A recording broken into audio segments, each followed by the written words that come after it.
Hello, everybody. Welcome to another episode of The Conversation of Our Generation. My name is Nick Jamel, and this is The Conversation of Our Generation, where we are solving the problems of today with the wisdom of the past. And today we're going to be talking about a great book review for, at least in my opinion, and it's several works by Confucius. And it's the Analects, the Doctrine of the Mean, and the Great Learning. And I'm going to focus on the first two because they're kind of the main body of this, and I like to keep these short for you. So, but these are, I think, very good pieces of wisdom that just about anyone should, not just about anyone should read. It's not a long read at all. If I could find it over here and show you, actually,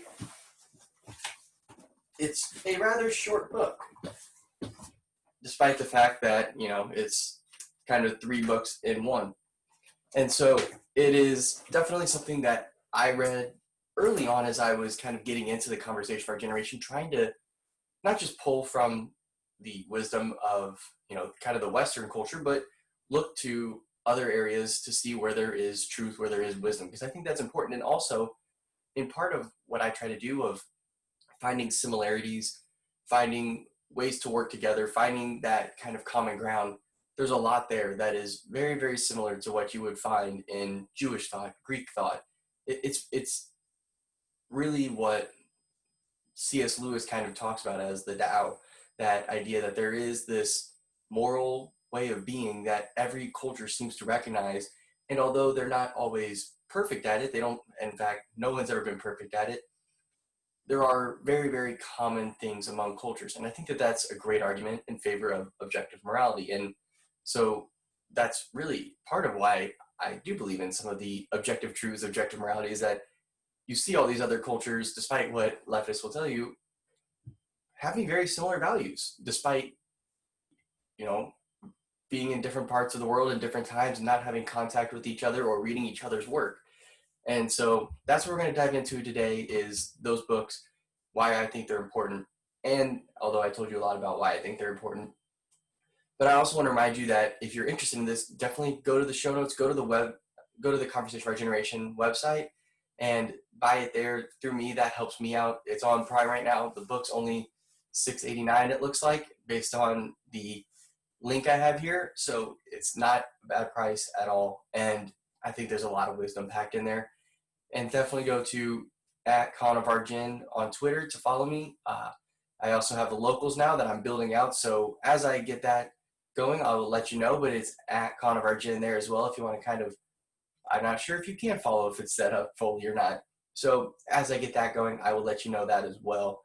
And Facebook, obviously you can find me if you just search Conversation for Our Generation, or if you go to conversationforourgeneration.com/podcast, if you're not already subscribed, if you're just listening to this on the website, head over there after you listen to this and subscribe. Definitely, it's just, I think, a good way to keep up and I think it's very valuable. I think that there's a lot of good stuff happening here. Got 2 new interviews that I did this past week that are really, really interesting. That'll be coming out over the next couple of weeks. I got a couple more lined up in the next few weeks as well. And I just think there's a lot there for everyone. So definitely check that out. And with that, let's hop over to the quote of the week. And there's actually 2 quotes on here, but I think this one is a good one. So you have to go into the show notes to find the other quote. I won't tell you. I want to make you go over there and check it out because I think it's a great quote as well, even though it is one that I do use quite a bit. And so, which is why I think it's a great quote, because I use it a lot. And this one says, "Learning without thought is labor lost. Thought without learning is perilous."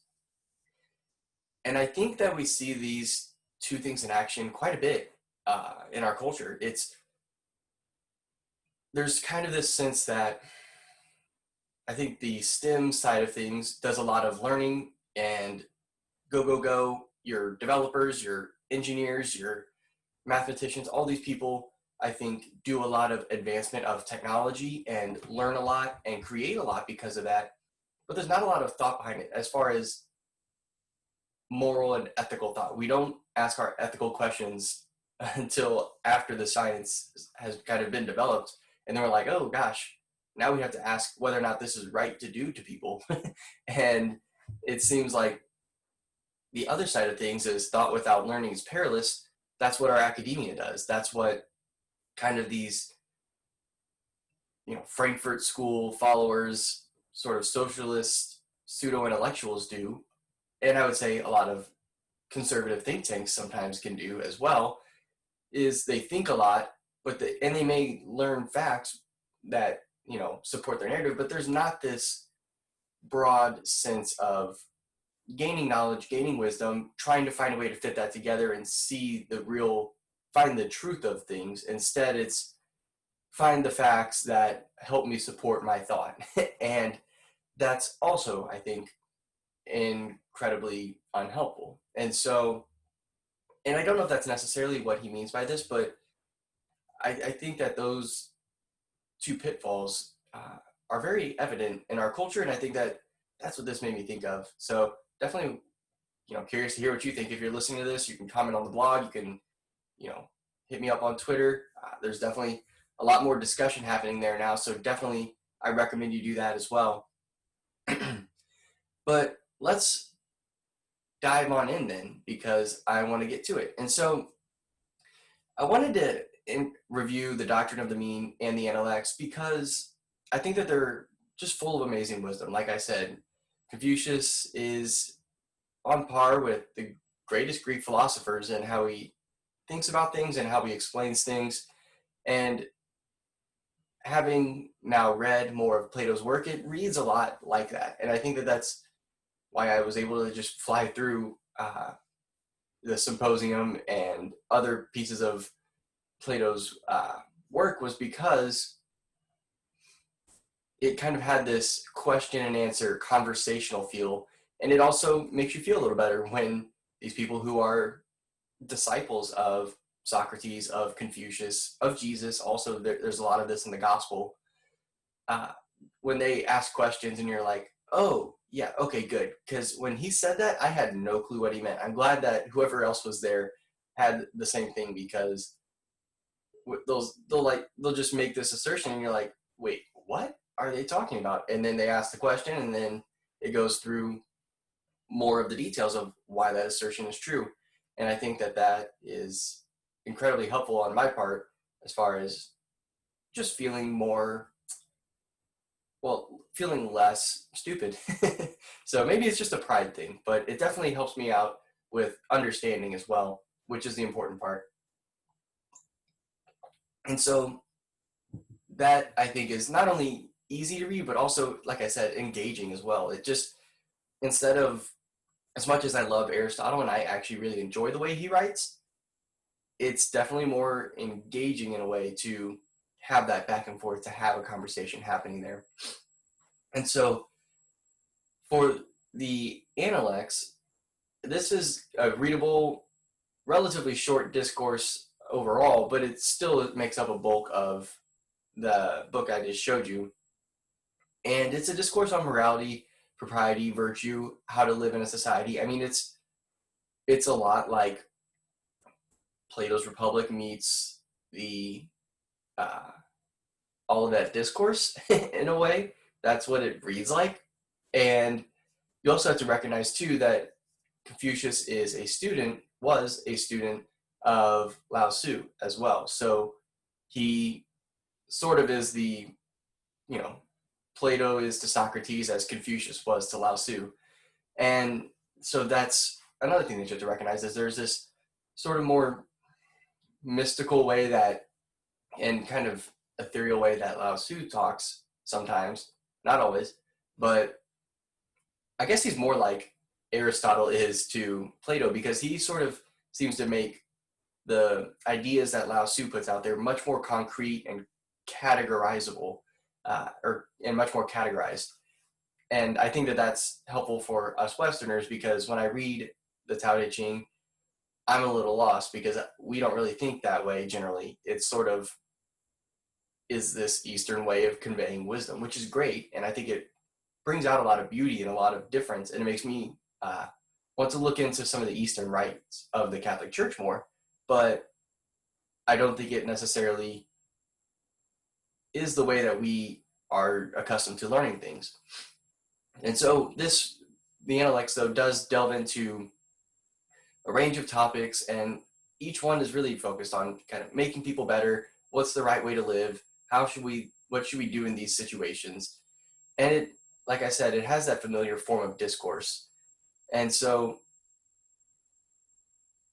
it's also interesting because although Confucius is from China, like I said earlier, his ideas overall are incredibly similar to what we find elsewhere in the West. And I think that again, is a way to argue in favor of a universal morality, because we all recognize these truths as we go around. And when we do recognize those truths and act by them, good things happen. So it's kind of like, if you're in the scientific method and you say, if you're trying to grow plants and you say, hey, I have a theory that rain and good soil makes plants grow, and it needs sun, those things make plants grow, and you do try it and it works, you would say, hey, that's true, right? And I think that morality is one of the few places in philosophy where you can kind of put the action into place and see if that's true. And I think it sort of works, and it works everywhere, despite whichever culture it is.